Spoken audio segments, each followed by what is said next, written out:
आदित्य सोफे पर बैठा था और वहीं सोना अपने घुटनों के बल सोफे के पास नीचे जमीन पर बैठकर उसकी चोट साफ कर रही थी।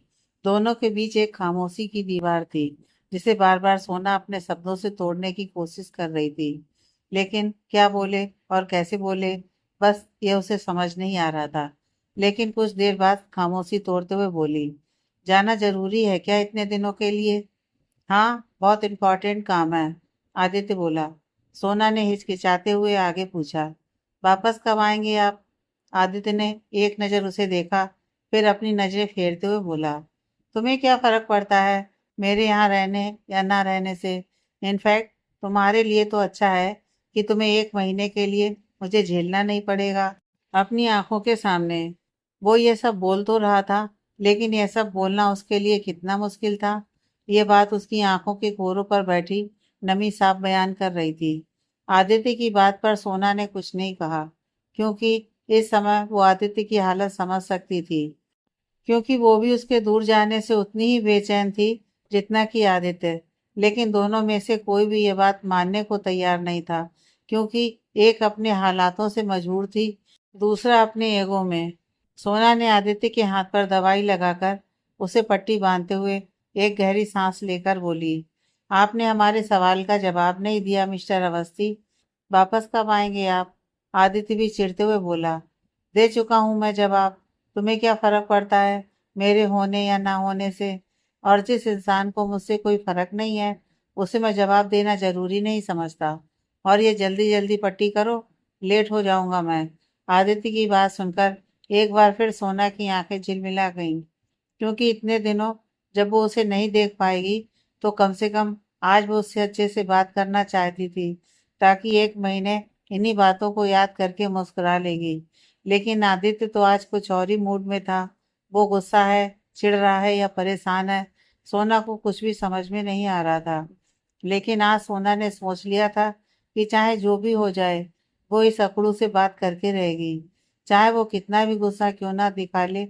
और इस समय अपने होठों पर शरारती मुस्कान लिए उसने आदित्य की पट्टी की और उठकर खड़ी होकर बेफिक्र अंदाज में अपने हाथों को झाड़ते हुए बोली, ठीक है, अगर आपको हमारी बात का जवाब नहीं देना है तो मत दीजिए, लेकिन आप प्रॉमिस कीजिए कि आप रोज फोन करेंगे। इतना सुनते ही आदित्य ने उसकी ओर हैरानी से देखा, जैसे किसी पागल को देख रहा हो। लेकिन सोना के चेहरे पर मुस्कुराहट देखकर उसकी हैरानी तुरंत गुस्से में बदल गई। वो खड़े होकर सोना की तरफ कदम बढ़ाने लगा। वहीं सोना अपने कदम डरकर पीछे करने लगी, क्योंकि उसे लगा था कि वो आदित्य को चिढ़ाएगी। लेकिन उसकी शरारत उल्टा उसी पर भारी पड़ गई। सोना कदम पीछे ले रही थी, तभी वो पीछे दीवार से टकरा गई। आदित्य बिल्कुल उसके सामने खड़ा था। सोना ने उसकी साइड से निकलने की कोशिश की, लेकिन आदित्य ने दीवार पर हाथ रख लिया। सोना ने दूसरी तरफ से निकलने की कोशिश की, तो आदित्य ने उस तरफ भी हाथ रखकर उसे दोनों ओर से ब्लॉक कर दिया। अब वो डरी सहमी सी आदित्य की गिरफ्त में थी, जहां से निकलने की कोशिश बेकार थी। सोना नजरें झुकाकर खड़ी हो गई। आदित्य उसके कानों के पास अपने होठ लाकर बोला, फोन करूं तुम्हें, वो भी रोज? लेकिन किस हक से करूंगा मैं वो फोन, ये तो बता दो। आदित्य की सांसों की गर्माहट अपने कानों पर महसूस कर वो सिहर गई, जिससे उसके हाथों की मुट्ठियां कस गईं और पसीने की कुछ बूंदें उसके माथे पर झिलमिला गईं। आदित्य फिर से उसके कान में बोला, क्या हुआ? इस बात का कोई जवाब नहीं है तुम्हारे पास? अभी से बोलती बंद हो गई तो फोन पर क्या बात करोगी? बोलो ना। सोना ने हिम्मत करके अपनी आंखें खोली और आदित्य की आंखों में देखते हुए मासूमियत से बोली, हमने आपसे ये कब कहा कि हमें फोन कीजिएगा? हमने तो ये कहा कि फोन करिए ताकि दादी जी और अंकल आंटी परेशान ना हो आपके, क्योंकि बहुत दिनों के लिए जा रहे हैं आप। इतना कहकर उसने आदित्य को अपने हाथ से पीछे कर दिया। आदित्य, जो सोना की मासूमियत में खोया हुआ था, अचानक से अपने होश में आया और उसे रियलाइज हुआ कि सोना ने उससे खुद को फोन करने के लिए नहीं कहा। आदित्य अपने मन में, मैं हमेशा वो क्यों समझ लेता हूँ जो तुम बोलना भी नहीं चाहती? कैसे सोच लिया मैंने कि तुम मुझे फोन करने के लिए कहोगी, जबकि मैं ये अच्छे से जानता हूँ कि तुम्हें मेरा आसपास होना भी पसंद नहीं है। लेकिन पता नहीं क्यों हर बार भूल जाता हूँ। आदित्य ने सोना को सॉरी कहा और जैसे ही जाने के लिए मुड़ा, सोना ने उसका हाथ पकड़ लिया। आदित्य ने पहले अपने हाथ को देखा, फिर सोना को। यह पहली बार था जब सोना ने उसे पकड़ा हो, वरना तो वो हमेशा उससे भागती ही रहती थी। आपके हाथ की चोट गहरी है, खून भी काफी निकल गया है। अगर आपको ज्यादा देर ना हो रही हो तो आप इसे डॉक्टर को दिखाकर ही जाना। अगर ज्यादा देर हो रही हो तो वहां जाकर डॉक्टर को दिखा देना, नहीं तो बहुत जल्दी नहीं भरेगा ये घाव। और वो अपनी बात पूरी करती उससे पहले ही सोना ने जिस हाथ से आदित्य को पकड़ा था, उसी हाथ को आदित्य ने खींचकर उसे गले लगा लिया और उस पर अपनी पकड़ मजबूत कर ली। आदित्य की बाहों का स्पर्श पाते ही सोना की आंखें सुकून से बंद हो गईं। आदित्य ने सोना को एक हाथ से पकड़कर खींचते हुए अपने सीने से लगा लिया और उसे अपनी बाहों में मजबूती से समेट लिया। उसके ऐसे अचानक से बाहों में लेने से सोना थोड़ा घबरा गई, लेकिन आदित्य की बाहों का स्पर्श पाकर वो शांत हो गई और ऐसे ही बिना हलचल किए खड़ी रही। थोड़ी देर बाद जब आदित्य को अपनी पीठ पर सोना के हाथ सरकते हुए महसूस हुए, तो उसके चेहरे पर अनायास ही मुस्कुराहट आ गई, जिससे उसकी बाहें और ज्यादा कस गईं सोना पर। दोनों कुछ देर ऐसे ही खड़े रहे, क्योंकि इसके बाद एक लंबी जुदाई थी दोनों के बीच। इसीलिए आदित्य भी अपना गुस्सा और अपना ईगो साइड रखकर इस पल को महसूस करना चाहता था। भले ही आज तक कभी उसने खुलकर यह ना कहा हो कि वो उससे प्यार करता है, लेकिन सच्चाई तो यही थी कि वो लड़की चाहे लाख दर्द दे दे उसको, लेकिन उसका दिल कभी भी उससे नफरत नहीं कर सकता था, क्योंकि वो उसका प्यार थी, उसका सुकून थी। थोड़ी देर बाद आदित्य का फोन रिंग हुआ, जिससे दोनों अपने होश में आए। आदित्य ने अभी भी सोना को अपनी बाहों के घेरे से आजाद नहीं किया था, लेकिन सोना कुछ पल के लिए बहक गई थी। पर अपने होश में वापस आते ही वो आदित्य की बाहों से खुद को छुड़ाने की कोशिश करने लगी। और ये बात वो भी समझ रहा था कि सोना आजाद होना चाहती है, लेकिन वो उसे छोड़ना नहीं चाह रहा था। सोना को परेशान करना उसे अच्छा लग रहा था, और इधर उसका फोन बार बार रिंग कर रहा था। सोना खुद को छुड़ाने की कोशिश करते हुए, छोड़िए हमें, जाने दीजिए, कोई आ जाएगा। और आपका यह फोन इतनी देर से बज रहा है, उठा लीजिए और छोड़िए हमें प्लीज, कोई देख लेगा तुम्हें। यह बात तो तुम्हें इस कमरे में आने से पहले सोचना चाहिए थी। अब क्या फायदा, यह मेरा कमरा है, यहाँ मैं वही करूँगा जो मेरा मन करेगा। अगर तुम्हें इस बात से कोई प्रॉब्लम है तो तुम्हें यहाँ आना ही नहीं चाहिए था। हमें भी कोई शौक नहीं है यहाँ आने का। वो तो आपके हाथ पर चोट थी, इसलिए उसे देखने चले आए, नहीं तो हम बिल्कुल भी नहीं आते यहाँ। आदित्य को उसकी बातों से कोई फर्क नहीं पड़ा। उसने तो सोना की कमर को पकड़ अपने और करीब करते हुए बोला, चोट देखकर चली आई, लेकिन क्यों, क्या फर्क पड़ता है तुम्हें इस चोट से? एक सेकंड, कहीं तुम्हें दर्द तो नहीं हो रहा था मेरी चोट देखकर? सोना उसकी इस बात पर जमसी गई और फिर थोड़ा सहमते हुए अपनी पलकें झुकाकर, हमें क्यों दर्द होगा आपकी चोट से? पता नहीं, इसका जवाब तो तुम्हारे पास होगा। क्यों, अब इतनी बड़ी हो फिर भी नहीं पता कि किसी की चोट को देखकर क्यों दर्द होता है? इस वक्त सोना के चेहरे पर सारे जहां की मासूमियत छाई हुई थी। कहीं ना कहीं यह मासूमियत ही आदित्य को हर बार पिघला देती थी। वो हर बार इस लड़की से दूर जाना चाहता था, लेकिन उसके पास आते ही वो सब भूल जाता है। सोना मासूमियत से बोली, हमें नहीं पता क्यों होता है किसी को चोट देखकर दर्द। अब बस आप छोड़ दीजिए हमें। और आपकी फ्लाइट का टाइम भी हो रहा होगा, कहीं आपकी फ्लाइट ना छूट जाए। आदित्य उसकी मासूमियत पर मुस्कुराकर, मैं फ्लाइट के हिसाब से नहीं चलता, बल्कि फ्लाइट मेरे हिसाब से चलती है। सोना उसे हैरानी से देखने लगी, तो आदित्य उसके सर पर चपत लगाते हुए, अरे मेरी जल्दी प्राइवेट जेट है मेरे पास, उसी से जाऊंगा। सोना का मुंह हैरानी से खुला रह गया, इतने पैसे वाले हो आप, आपके पास अपना एरोप्लेन है? उसकी इस बात पर आदित्य खुलकर हंसने लगा। उसे इस तरह खुलकर हंसते देख एक पल को तो सोना उसकी हंसी में ही खो गई। आदित्य का फोन फिर से रिंग किया, तो उसने एक हाथ सोना की कमर से हटाते हुए फोन पे किया, तो उधर से किसी ने कहा, सर जेट रेडी है, आप कितनी देर में पहुंच रहे हैं? बस थोड़ी देर में आ रहा हूँ। इतना कहकर आदित्य ने अपना फोन रखा और सोना के चेहरे को अपने हाथों में भरकर उसके माथे पर अपने होंठ रख दिए, जिससे दोनों की आंखें ही सुकून से बंद हो गईं और सोना के हाथ आदित्य की बाहों पर कस गए। उसके बाद आदित्य ने उसे छोड़ा और उससे दूर होते हुए बोला, आई मिस यू। उसकी बात से सोना थोड़ा असहज हो गई और बात बदलते हुए वो हम वो अपनी बात पूरी करती उससे पहले ही आदित्य बोला, दिखा दूंगा डॉक्टर को। उसकी बात सुनते ही सोना के चेहरे पर मुस्कुराहट आ गई। आदित्य भी उसे देखकर मुस्कुरा दिया और बाहर निकल गया और पीछे छोड़ गया सोना के चेहरे पर कभी ना जाने वाली एक सच्ची सी मुस्कान। आदित्य जैसे ही मुस्कुराते हुए कमरे से बाहर निकला तो सामने किसी को देखकर हैरान हो गया। जैसे ही उसने सामने देखा तो उसके चेहरे के भाव फिर से शून्य हो गए और सामने खड़े इंसान को इग्नोर करते हुए जैसे ही आगे बढ़ गया, लेकिन कुछ कदम ही चला होगा तभी पीछे से एक शरारती आवाज आई, रुकिए जरा, आप ऐसे कैसे जा सकते हैं। इतना सुनते ही आदित्य के कदम वहीं रुक गए, लेकिन चेहरे पर भाव नहीं बदले। तभी पीछे से कोई भागकर आया और उसके सामने आकर खड़ा हो गया, जिसे देखकर आदित्य गुस्से में बोला, क्या प्रॉब्लम है, मुझे देर हो रही है, रास्ता छोड़ो मेरा अरमान। दरअसल आदित्य के सामने और कोई नहीं बल्कि अरमान खड़ा था। अरमान ने आदित्य को हैरानी से देखा, फिर मुस्कुराते हुए बोला, अच्छा भाई, आपको देर हो रही है, मुझे तो पता ही नहीं था। मुझे लगा आपके पास प्राइवेट जेट है। अपनी आखिरी बात पर जोर देते हुए बोला, जिसे सुनकर आदित्य समझ गया कि अरमान किस बारे में बात कर रहा है। फिर भी उसकी बात इग्नोर करते हुए बोला, मैंने कहा हटो सामने से, वरना तुम्हें पीट कर भी यहाँ से हटा सकता हूँ मैं। मुझे लगता है कि तब तुम्हें ज्यादा दर्द होगा, इसलिए चुपचाप हट जाओ तो ज्यादा अच्छा है।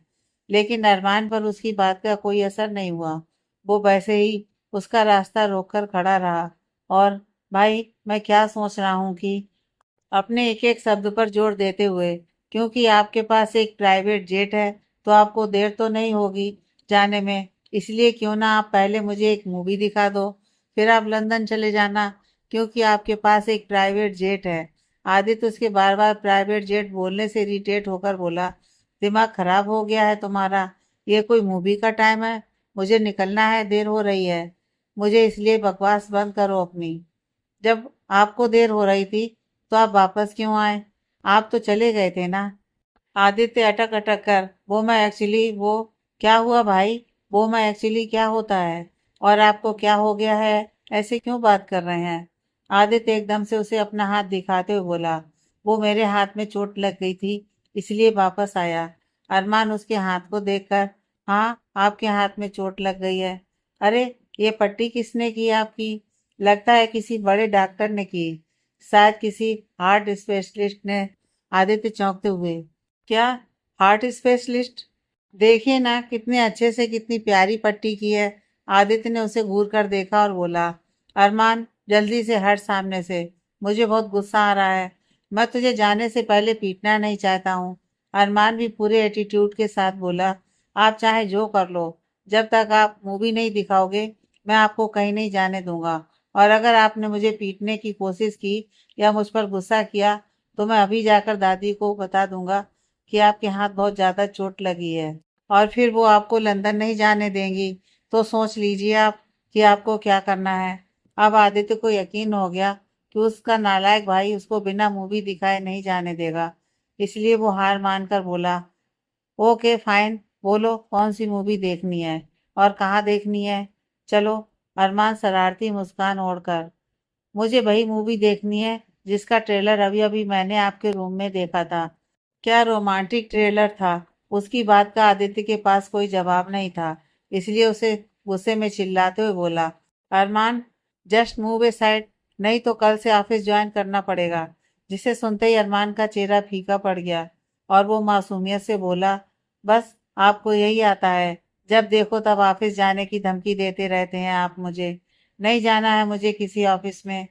आदित्य एक कदम बढ़ाकर उसके कॉलर को ठीक करते हुए बोला, वेरी गुड, अब अपना मुंह बंद रखना मेरे जाने के बाद भी, क्योंकि अगर मुझे पता चला कि तुमने कोई गड़बड़ की है तो अगली बार लंदन मैं नहीं तुम जाओगे मीटिंग करने।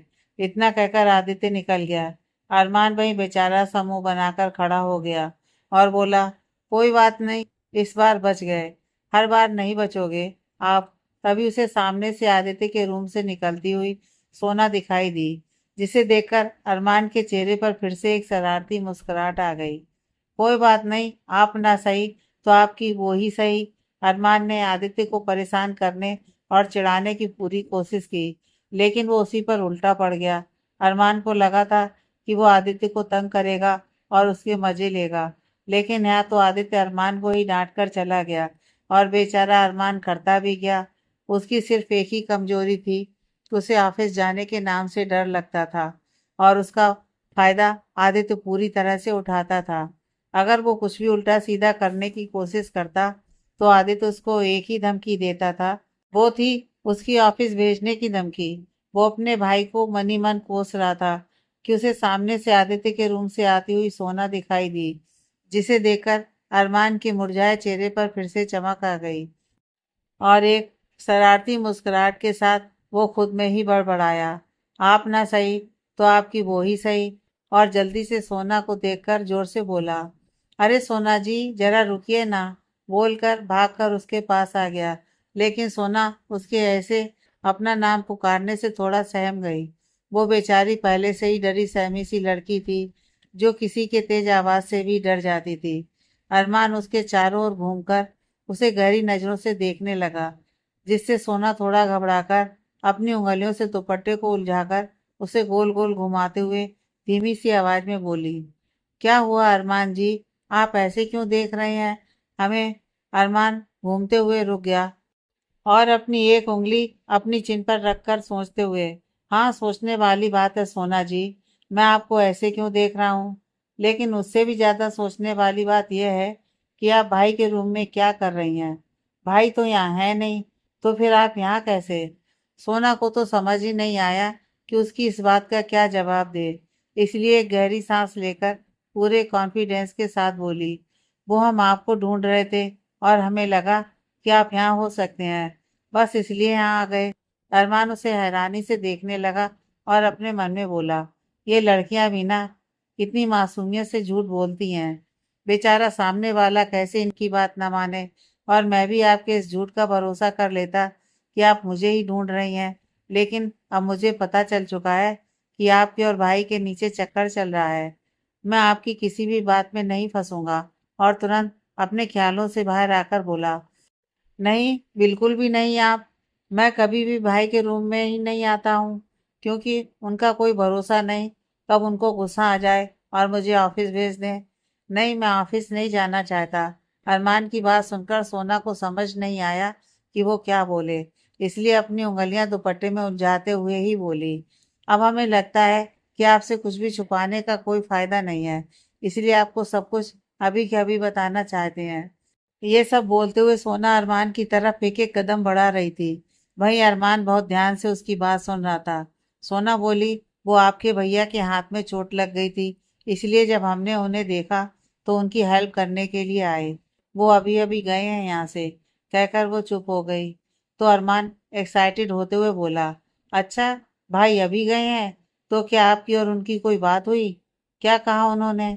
हाँ कहा था, लेकिन वो बात हम ऐसे नहीं बता सकते, उसके लिए हमें आपके पास आना पड़ेगा। कहकर सोना उसके बिल्कुल पास आकर उसके कान के पास आकर धीरे से बोली, वो उन्होंने कहा कि अगर आपने ज्यादा सवाल किए तो वो आपको ऑफिस भेज देंगे। कहकर खिलखिलाकर हंस पड़ी। और अरमान, जो कुछ मसालेदार सुनने की सोच रहा था, यह बात सुनकर उसका मुंह बन गया। फिर वो चिढ़ते हुए बोला, आप भी ना बिल्कुल भाई की जैसी होती जा रही हैं।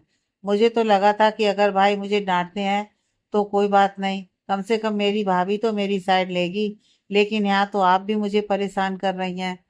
आपको अपने क्यूट से स्वीट से देवर का कोई ख्याल ही नहीं है। अरमान के मुंह से अपने लिए भाभी शब्द सुनकर उसके चेहरे की हंसी एकदम से गायब हो गई और वो वहीं जम गई। उसने आगे एक शब्द भी नहीं कहा और जल्दी से वहां से भाग गई। उसे जाते हुए देखकर वो चिल्लाते हुए, अरे माय डियर भाभी रुकिए तो सही। लेकिन सोना उसकी बात अनसुनी करके वहां से चली गई। आदित्य इस वक्त फ्लाइट में था। वो अपनी सीट पर आंखें बंद किए अपने सिर को पीछे लगाए हुए बैठा था। उसके चेहरे पर दर्द की कुछ लकीरें खिंच रही थी, क्योंकि उसके हाथ में अभी भी दर्द हो रहा था। आदित्य ने अपनी आंखें खोली और उस हाथ को दूसरे हाथ से पकड़ लिया, क्योंकि उससे हाथ का दर्द अब बर्दाश्त नहीं हो रहा था। इसलिए उसके मुंह से आवाज निकल गई, जिसे सुनकर एक air hostess I. May I help you sir? Air hostess बोली तो आदित्य उसकी ओर बिना कोई ध्यान दिए ही बोला, do you have a pain killer? Really need it? उस लड़की ने आदित्य को देखा और बोली, जी सर, पेन किलर है, लेकिन क्या आप बता सकते हैं कि आपको किस तरह के दर्द के लिए चाहिए? आदित्य ने बिना कुछ बोले अपना हाथ उठाकर उसे दिखा दिया, जिस पर पट्टी हो रखी थी, लेकिन ब्लड की वजह से वो पट्टी अब तक पूरी तरह से लाल थी। जिसे देखकर तुरंत वो लड़की बोली, सर सबसे पहले तो आपको अपने हाथ की ड्रेसिंग करवानी होगी। मैं अभी फर्स्ट एड बॉक्स लेकर आती हूँ, कहकर वो चली गई।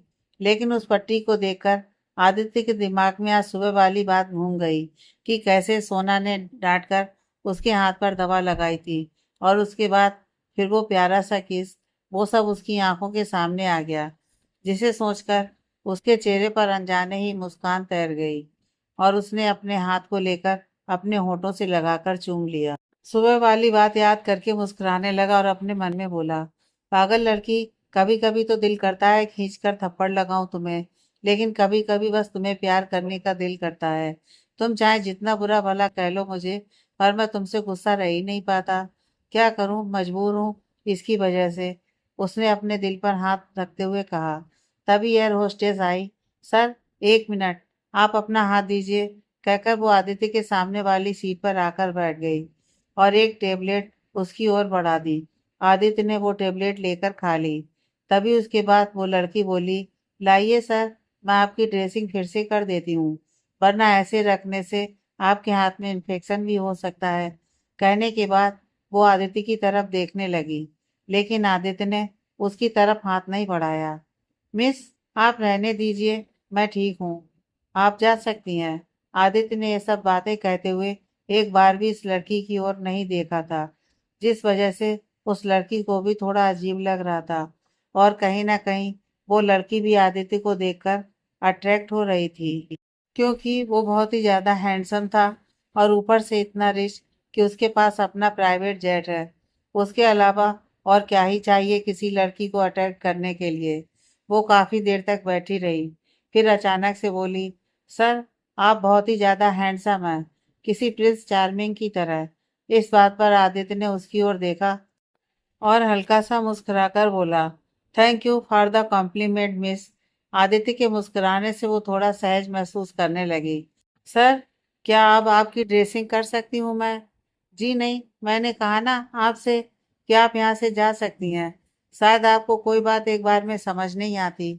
आदित्य ने यह बात थोड़ा तेज आवाज में कही, जिससे वो लड़की थोड़ा सहम गई और पैर पटकते हुए वहां से चली गई, क्योंकि वो इसके अलावा कर भी क्या सकती थी।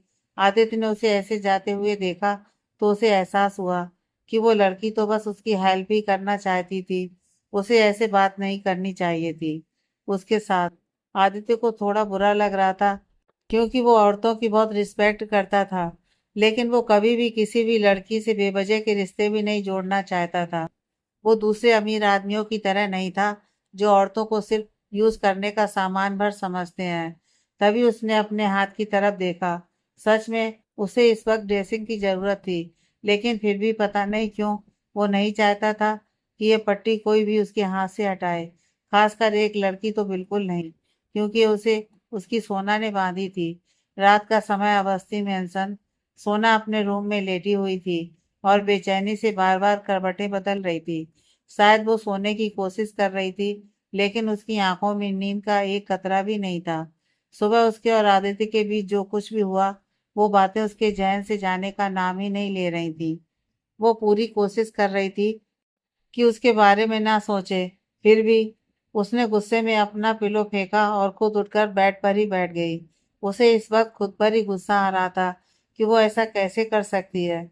वो अपने सिर पर एक चपत मारते हुए बोली, सोना, तू एक नंबर की पागल है। पागल नहीं, बहुत बड़ी पागल है तू। थोड़ा सा कंट्रोल नहीं हुआ तेरे से?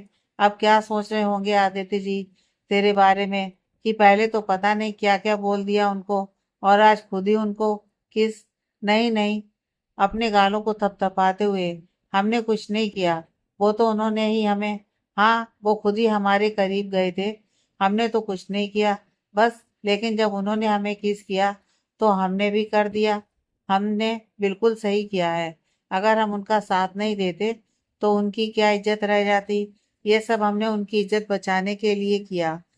और वैसे भी उनको कहाँ अच्छे से किस करना आता है, तो हमने उनकी हेल्प की। अब वो बेचारे अकेले कैसे करते वो सब। सोना खुद से ही बातें कर रही थी और साथ ही खुद को सही साबित करने के लिए उसने अतरंगी बहाने भी ढूंढ लिए थे। वो ये मानने को तैयार नहीं थी कि जो कुछ भी उसने किया वो उस पल अपनी भावनाओं के बसीभूत होकर किया। और जिस सुकून की तलाश वो हर पल करती है, वो सुकून उसे उन पलों में आदित्य के साथ महसूस हुआ था। लेकिन वो अपनी फीलिंग्स को हमेशा दबाने की कोशिश किया करती थी। और आज भी उसने वही किया। वो जितने बहाने भी सोच सकती थी खुद को जस्टिफाई करने के लिए, उसने वो सभी सोच लिए, सिवाय एक चीज के। वो थी उसकी फीलिंग्स, उसकी भावनाएं। वो चाहे जो भी कह ले, लेकिन सच्चाई तो ये थी कि वो जाने अनजाने में ही सही, लेकिन वो हर पल आदित्य के करीब बढ़ रही थी। और धीरे धीरे वक्त गुजर रहा था। आदित्य को जाए 1 हफ्ते से ज्यादा हो गया था। घर वाले उसे मिस कर रहे थे। लेकिन ये पहली बार नहीं था कि आदित्य कहीं बाहर गया था। यह सब उसकी फैमिली के लिए नॉर्मल था। लेकिन इन सब के बीच एक इंसान था जिसके लिए आदित्य का यूं जाना बिल्कुल भी नॉर्मल नहीं था। और वो थी हमारी सोना। वो आदित्य को बहुत ही ज्यादा मिस कर रही थी। ऊपर से जब से आदित्य गया है उसने एक बार भी फोन नहीं किया था, क्योंकि ऐसा ही था वो। अगर 1 महीने के लिए बाहर गया है मतलब वो 1 महीने किसी को कांटेक्ट नहीं करेगा। ये लंदन का सबसे बड़ा और महंगा होटल था जहां आदित्य मीटिंग के लिए आया था। मीटिंग लंदन के समय के हिसाब से 8 बजे शुरू हुई और खत्म होते होते दोपहर के 2 बज चुके थे। आदित्य की एक और मीटिंग थी जो कि 4 बजे से थी, और उस मीटिंग की लोकेशन इस होटल से काफी दूर थी। इसलिए वो और उसका असिस्टेंट सिद्धार्थ, जो कि लंदन ब्रांच में ही था और आदित्य का बेस्ट फ्रेंड भी, जल्दी से होटल के रूम से निकले। वैसे ही एक लड़की आदित्य से टकराई। वो गिरती उससे पहले ही आदित्य ने उसे संभाल लिया और उसे खड़ा किया और अपना कोर्स सही करने लगा। आदित्य ने उस पर कोई ध्यान नहीं दिया। लेकिन जब उस लड़की ने उसे थैंक यू बोला तो उसने उसे देखा, तो उसकी नजरें कुछ पल के लिए उस पर ठहर गईं, क्योंकि उस लड़की ने एक पिंक कलर का लखनवी सूट पहन रखा था, बिल्कुल वैसा ही जैसा अक्सर सोना पहनती है। उसे देखकर आदित्य को सोना की याद आ गई। 1 हफ्ते से ज्यादा हो गया, लेकिन एक बार भी सोना की बात उससे नहीं हुई थी।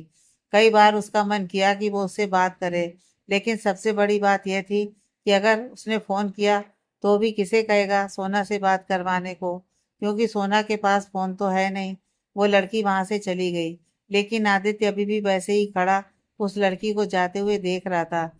तभी सिद्धार्थ ने उसके कंधे पर हाथ रखा और बोला, आदि क्या हुआ? ऐसे क्यों देख रहे हैं उस लड़की को? क्या हुआ? एक पल में ही दिल चुरा ले गई क्या ये लड़की, मेरे सख्त दिल यार का? उसकी बात सुनकर आदित्य अपने ख्यालों से बाहर आया और उसे गुस्से में देखते हुए बोला, ये टाइम बातें करने का नहीं है। मीटिंग की लोकेशन पर पहुंचने के लिए भी टाइम लगेगा, इसलिए बातें मत कर। तेरी वजह से मैं लेट नहीं होना चाहता। कहकर आदित्य निकल गया। वहीं सिद्धार्थ हैरानी से उसे देखता है और चलते चलते ही, सीरियसली आदि, तू मेरी वजह से लेट होने वाला है? मैंने एक सेंटेंस बोल दिया तो तू लेट हो जाएगा? और तू जो आधे घंटे से उस लड़की को ताड़ रहा था, तब तो तू लेट नहीं हो रहा था। ऊपर से मुझे ही सुना रहा था। भलाई का तो जमाना ही नहीं रहा। सच में। दोनों आकर गाड़ी में बैठ गए, लेकिन सिद्धार्थ का बड़बड़ाना बंद नहीं हुआ। वैसे आदि, मुझे ये बात समझ नहीं आई, तू कब से लड़कियों को ताड़ने लगा? सच सच बता, तुझे पसंद आ गई क्या? तू बस एक बार बोल दे, उस लड़की को कल ही तेरे सामने लाकर खड़ा कर दूंगा। आखिर यार है तू मेरा। जस्ट शट अप सेठ। अभी और कितना बोलेगा तू? और हाँ, नहीं पसंद है वो लड़की मुझे, इसलिए अपना दिमाग चलाना बंद कर और चुप करके बैठ जा। अगर तू मेरे हाथों से पिटना नहीं चाहता है तो तुझे पीटना है तो पीट ले, लेकिन मैं चुप नहीं रहने वाला हूँ। और ये झूठ बोलना बंद कर कि तुझे पसंद नहीं है वो लड़की। अगर पसंद नहीं आई तो क्यों घूर रहा था इतनी देर से? बोल, बोल ना। क्योंकि उसे देखकर किसी की याद आ गई मुझे, इसलिए। अब बस खुश। आदि इरिटेट होते हुए बोला, ताकि सिद्धार्थ उससे कोई और सवाल ना करे। लेकिन उसे क्या पता था, यह बोलकर उसने सिद्धार्थ के सवाल कम करने की बजाय और बढ़ा दिए हैं। अवस्थी मेंशन। शाम के डिनर की तैयारी चल रही थी। सोना किचन में अकेली थी। तभी अरमान पानी लेने वहां आया, लेकिन सोना को अकेले देखकर फिर उसके मन में शरारत सूझी। फ्रिज से बोतल लेकर धीरे धीरे सोना के पास आया और पीछे से उसके कान में बोला, आज खाने में क्या बना रही हैं भाभी? अचानक से उसकी आवाज सुनकर सोना डर गई और अपने दिल पर हाथ रखते हुए बोली, हे भगवान, आपने तो हमें डरा ही दिया था। आप भी ना अरमान जी, हमारा हार्ट फेल करवाने का इरादा है क्या आपका? अरे, कैसी बातें कर रही हैं आप? मैं ऐसा सोच भी नहीं सकता। अब तो आपका ख्याल रखना मेरी जिम्मेदारी है, और खासकर तब जब भाई आपके पास नहीं है ना भाभी जी? उसकी बातें सुनकर सोना शर्माते हुए इधर उधर देखते हुए, देखिए, आप हमें इस नाम से क्यों बुलाते हैं? हमें इस नाम से मत बुलाया करिए, हमें पसंद नहीं है। किस नाम से ना बुलाया करूं? अरमान ने एक बार सोना से पूछा। अरे वही नाम जो अभी थोड़ी देर पहले आप ले रहे थे, सोना मासूमियत से बोली। अच्छा, वो वाला नाम। क्या आप भाभी के बारे में बात कर रही हैं? अरमान जैसे ही बोला, वैसे ही पीछे से एक आवाज आई, क्या भाभी? सोना और अरमान ने पीछे देखा तो पीछे हर्षिता जी खड़ी थी, जिन्हें देखकर दोनों की ही सिट्टी पिट्टी गुम हो गई, खासकर सोना की। उसके तो डर से हाथ पैर ठंडे हो गए। दोनों को ऐसे शौक में देखकर हर्षिता जी मुस्कुराते हुए बोली, क्या हुआ बच्चा, ऐसे चुप क्यों हो गए? किसकी भाभी के बारे में बात कर रहे थे? उनकी बात पर सोना चुप रही, लेकिन अरमान जल्दी से सोना पर अपनी नजरें किए हुए ही शरारती अंदाज में बोला, वो बड़ी मम्मा, मैंने ना आज एक बहुत ही खूबसूरत लड़की देखी, जिसे देखकर मेरा मन किया कि काश ये लड़की मेरी भाभी होती तो कितना अच्छा होता। बस यही सोना भा सोना जी को बता रहा था, है ना सोना जी? जी, जी आंटी जी, अरमान सही कह रहे हैं। ये बस हमें यही बता रहे थे, और कुछ भी नहीं। सोना हड़बड़ाते हुए बोली। हर्षिता जी भी एक नज़र सोना को देखते हुए बोली, वैसे तो अरमान की तरह मुझे भी लगता है कि एक खूबसूरत लड़की मेरी बहू भी होनी चाहिए, पर क्या करूं, इस नालायक आदि को सुनता ही नहीं है मेरी। दादी बनने की उम्र में बहू ढूंढ रही हूँ। कैसी किस्मत है मेरी। लेकिन अब मैंने डिसाइड कर लिया है, उसके लंदन से आते ही उसकी शादी फिक्स करवानी है मुझे, चाहे जो हो जाए। इस बार ऐसी लड़की लाऊंगी कि मना ही नहीं कर पाएगा। फिर भी अगर उसने मना किया तो मैं दिखाऊंगी उसे कि मैं भी उसकी माँ हूँ।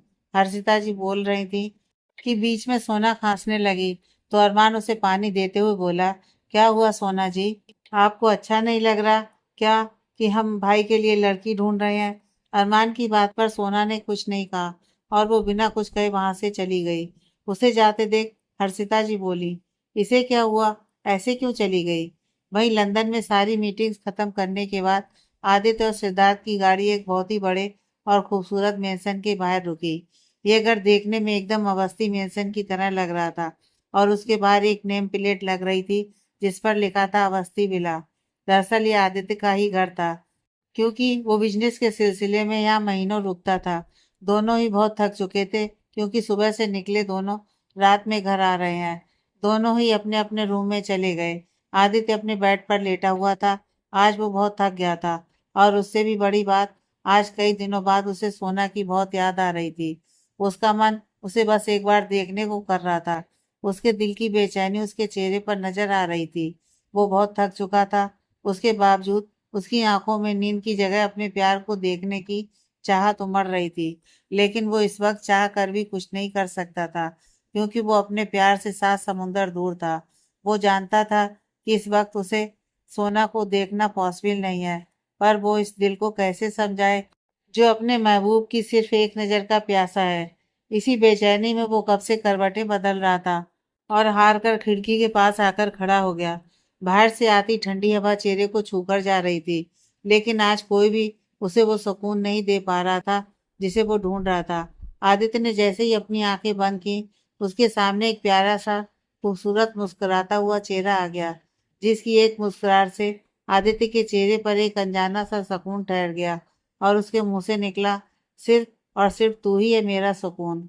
आदि ने अपनी आंखें बंद ही रखी, क्योंकि उसे पता था कि जैसे ही वो आंखें खोलेगा, अपने सुकून को फिर से खो देगा, जिसकी उसे इस वक्त बहुत जरूरत है। सच्चाई तो यह थी कि वो यहाँ 1 महीने रहने के लिए आया था, और अभी तो सिर्फ हफ्ता भर ही हुआ था। कैसे रहेगा इतने दिन वो उसके बिना?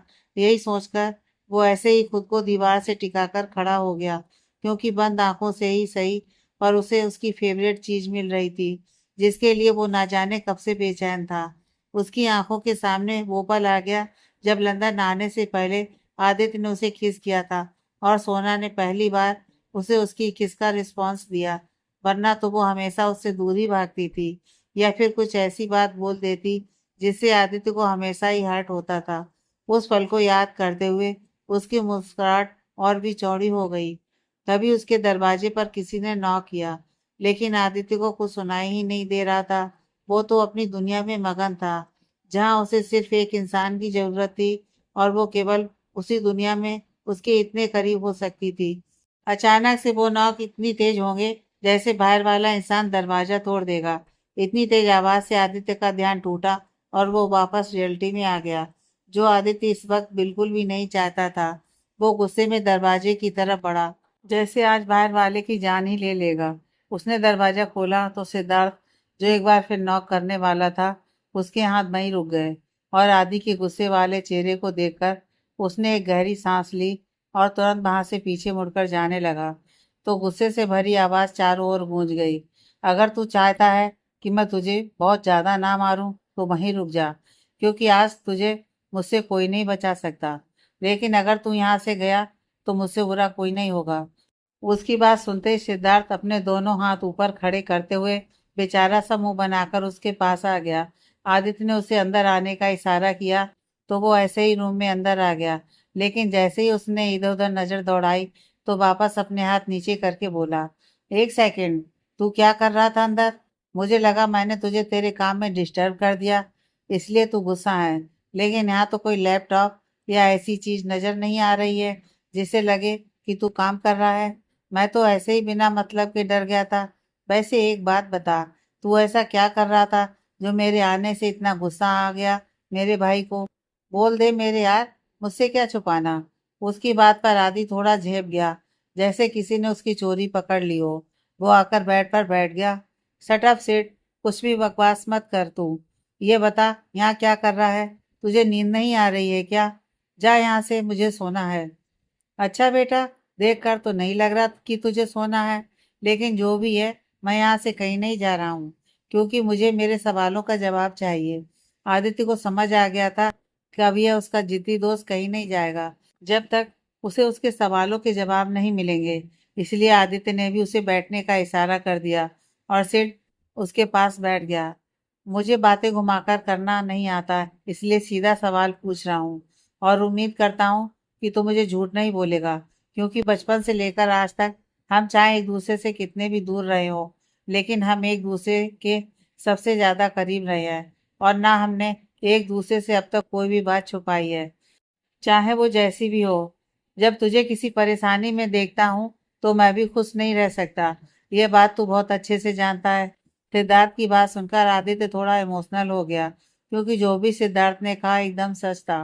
मैं जानता हूँ सिद्धार्थ, और ये बात तुझे बोलने की जरूरत नहीं है। तू हमेशा मेरे साथ था, जब भी मुझे तेरी जरूरत थी, चाहे जो वो मेरा बिजनेस लॉस हो या मेरी कोई और प्रॉब्लम जो मैंने अपने घर वालों से भी शेयर नहीं की, वो हमेशा तेरे से की है। झूठ, एकदम झूठ। तूने मुझसे कुछ भी शेयर नहीं किया, क्योंकि जब से तू यहाँ आया है मैंने ना तुझे बोलते हुए देखा है और ना ही तू मुस्कुराया है। मैं जानता हूँ थोड़ा अकड़ू और बोरिंग इंसान है तू, तो बात करने और हंसने में कंजूसी दिखाता है, लेकिन कम बात करने और हर वक्त परेशान रहने में अंतर होता है। तू क्यों परेशान है? क्या प्रॉब्लम है तुझे? बता मुझे। किसी लड़की का चक्कर है? कोई तुझे पसंद है? क्या वो लड़की भाव नहीं दे रही तुझे? बता मुझे एक बार, महादेव की कसम, आज ही उठवा लूंगा उसे, चाहे इस दुनिया की किसी भी कोने में क्यों ना हो। कल तेरे सामने होगी वो, और कल के कल ही तेरे फेरे करवा के भाभी बना लूंगा उसको। फिर देखेंगे कहाँ जाएगी अपने पति को छोड़कर। बस तू एक बार बोल दे। सिद्धार्थ की बात सुनकर जोर जोर से हंसने लगा, जो बहुत ही सीरियसली सारी बातें कह रहा था। वो चिढ़ गया और बोला, अब ये हंस मत। जब से आया है शकल पर 12 बज रहे हैं। तुझे ऐसे देखकर जान निकल रही थी मेरी। ऐसा लग रहा था जैसे कुछ भी करके तुझे खुश देख सकूं, और तू मेरे ऊपर ही हंस रहा है। वाह रे जमाने। आदित्य ने आकर उसे गले लगा लिया और बोला, जिसके पास तेरे जैसा दोस्त हो, क्या वो कभी परेशान हो सकता है? और तू बिल्कुल भी टेंशन ना ले, मैं बिल्कुल ठीक हूँ और मैं तेरे से कुछ नहीं छुपा रहा हूँ। सिद्धार्थ ने उसे खुद से दूर किया और एक एक आईब्रो उठाते हुए। फिर वहां खिड़की के पास आंखें बंद करके क्यों खड़ा था? बोल बोल। साले जासूसी कर रहा था मेरी, और मैं इमोशनल हो रहा हूँ कि कितना अच्छा दोस्त मिला है मुझे। चल भाग यहाँ से नालायक। अच्छा ठीक है, अब तो बता दे कौन है वो जिसका चेहरा इन आंखों के पर्दे में कैद है। बताना यार, आखिर मुझे भी हक है मेरी भाभी के बारे में जानने का। मुझे भी देखना है कौन है वो जिसने मेरे यार जैसे सख्त दिल इंसान को भी इस कदर दीवाना बना दिया कि हमसे बातें छिपाने लग गया वो। ऐसा कुछ नहीं है, तू बकवास मत कर और जा यहाँ से। आदित्य बोला तो सिद्धार्थ भी अपना आखिरी दांव खेलते हुए बोला, तुझे तेरे होने वाली बीवी की कसम, अगर तूने मुझे रूम से बाहर निकाला तो। आदित्य जो उसे बाहर धक्का मार रहा था, उसके हाथ वहीं जम गए और इस बार बाजी सिद्धार्थ के हाथों में पहुंच गई। आदित्य सिद्धार्थ को धक्का देते हुए रूम से बाहर निकाल रहा था। चल निकल यहाँ से, और जितना फालतू बोलता है ना, अगर उतना काम पर ध्यान देता ना तो मुझे यहाँ महीनों नहीं रहना पड़ता। नालायक कहीं का, निकल बाहर। सिद्धार्थ भी कोई कच्चा खिलाड़ी नहीं था, वो भी अपना आखिरी दांव खेलते हुए बोला, तुझे तेरी होने वाली बीवी और मेरी होने वाली भाभी की कसम, अगर तूने मुझे एक और धक्का मारा या कमरे से बाहर निकाला तो। उसकी बात सुनकर आदित्य के हाथ वहीं के वहीं थम गए और वो अपने हाथ पीछे लेते हुए थोड़ा धीमी आवाज में बोला, क्या प्रॉब्लम है तेरी? एक बार में बात क्यों नहीं मानता? रात हो गई है, नींद आ रही है मुझे। सिद्धार्थ के चेहरे पर एक हैरानी भरी मुस्कुराहट आ गई। उसने झट से आदित्य को पकड़ा और बोला, साले है कोई लड़की तेरी लाइफ में? झूठ बोल रहा था मुझे। ऐसा कुछ नहीं है, और तू अपना दिमाग कम चलाया कर। कुछ नहीं है तो ले मारना धक्का मुझे, निकाल दे कमरे से बाहर। सिद्धार्थ ने आदि के दोनों हाथों को अपने कंधे पर रखते हुए कहा, तो आदि ने तुरंत अपने हाथ पीछे खींच लिए और आकर अपनी बेड पर बैठ गया। सिद्धार्थ की खुशी का कोई ठिकाना नहीं रहा। वो हंसते हुए नाचने लगा तो आदि के चेहरे पर एक हल्की सी न दिखने वाली मुस्कुराहट आ गई। सिद्धार्थ ने उसे गले लगा लिया। भाई तुझे नहीं पता आज मैं तेरे लिए कितना खुश हूँ। मुझे तो लगा था कहीं तेरे चक्कर में मैं भी कुंवारा ना रह जाऊं। आज तो तूने मेरा दिल खुश कर दिया। आदित्य ने उसे खुद से अलग किया और बोला, अब हो गया तेरा, तो अब निकल यहाँ से। सिद्धार्थ उसके बेड पर आराम से पसर कर बैठते हुए बोला, चला जाऊंगा, पहले भाभी से बात करवा मेरी फोन पर। अरे भाई, तू तो आजकल बस वीडियो कॉल के सहारे जी रहा होगा, हमें भी दर्शन करा दो भाभी जी के। उसकी बात सुनकर आदित्य के चेहरे पर एक उदासी छा गई। वो धीरे से बोला, उसके पास फोन नहीं है, इसलिए उसे फोन नहीं कर सकता। वैसे भी आई जस्ट लाइक हर, कोई रिश्ता नहीं हमारा, और शायद वो भी मुझसे कोई रिश्ता नहीं रखना चाहती। तभी तो इतने दिन हो गए उसने एक बार भी मुझसे बात करना जरूरी नहीं समझा। मैं उसे फोन नहीं कर सकता, लेकिन वो तो मुझे कर सकती थी ना, एक बार तो कर लेती। आदित्य, जिसने अपने दिल में ना जाने कब से अपनी फीलिंग्स छुपा रखी थी, आखिरकार सिद्धार्थ के सामने वो उसकी जुबान पर आ रही थी। शायद यही सच्ची दोस्ती होती है, जो हम किसी से नहीं कह पाते वो अपने दोस्तों के साथ शेयर कर लेते हैं। आज यही हाल आदित्य का था। सिद्धार्थ जो तब से शरारत कर रहा था, आदित्य का उदास चेहरा उसे बर्दाश्त नहीं हुआ और वो खुद भी थोड़ा परेशान हो गया। आदि यार, मुझे कुछ समझ में नहीं आ रहा है, क्या मतलब है रिश्ता नहीं है तुम दोनों का और उसके पास फोन नहीं है? आजकल के जमाने में ऐसा कौन है जिसके पास फोन नहीं है? कैसी बातें कर रहा है यार तू? मुझे अच्छे से समझा क्या हुआ है। सिड प्लीज, तू जा यहाँ से, मेरा दिमाग पहले से बहुत खराब है, अब तू और खराब मत कर। आदि यार, जब तक बताएगा नहीं तो कैसे पता चलेगा, और बताने से मन हल्का हो जाता है। और आई प्रॉमिस, जैसे ही तू मुझे बताएगा वैसे ही तेरी सारी प्रॉब्लम खत्म हो जाएगी, बिल्कुल बचपन की तरह। आदित्य के दिल में भी इस वक्त बहुत कुछ चल रहा था और उसके पास कोई नहीं था जिसे वो बता सके। और वो लड़की जिसे सब कुछ बताना चाहता था, जिसके सामने अपना दिल खोलकर रखना चाहता था, उसे तो उसकी कोई फिक्र ही नहीं है। जब से वो यहाँ आया था उसे एक ही बात परेशान कर रही थी कि सोना ने उसे एक बार भी फोन नहीं किया। उसने अपने घर पर फोन किया, लेकिन तभी उसकी बात सोना से नहीं हुई, या फिर वो उससे बात करना ही नहीं चाहती। वो ये सब सोच ही रहा था कि तभी सिद्धार्थ ने उसे झकझोरा, आदि यार बोल ना, क्या हुआ? उसकी बात से वो अपने होश में वापस आया और बोला, तुझे पता है ना सेठ, मैं हमेशा से लड़कियों से दूर रहा हूँ, क्योंकि मुझे हमेशा से लगा ये सब लड़कियां सिर्फ मेरे पैसे देखती हैं और शायद इसीलिए मेरे पीछे पड़ी रहती हैं। जब भी उसे देखता हूँ लगता है कि काश मेरे पैसे देखकर ही मेरे पास आ जाती वो, लेकिन वो तो मुझे भाव ही नहीं देती। फिर भी मुझे वो पसंद है, पता नहीं क्यों। क्योंकि तुझे उससे प्यार हो गया है। सिद्धार्थ उसकी बात बीच में ही काटते हुए बोला। उसकी बात सुनकर आदित्य उसे एकटक देखने लगा। उसकी धड़कनें बढ़ गईं, क्योंकि आज से पहले सोना के लिए अपनी फीलिंग्स को उसने कभी प्यार का नाम नहीं दिया था।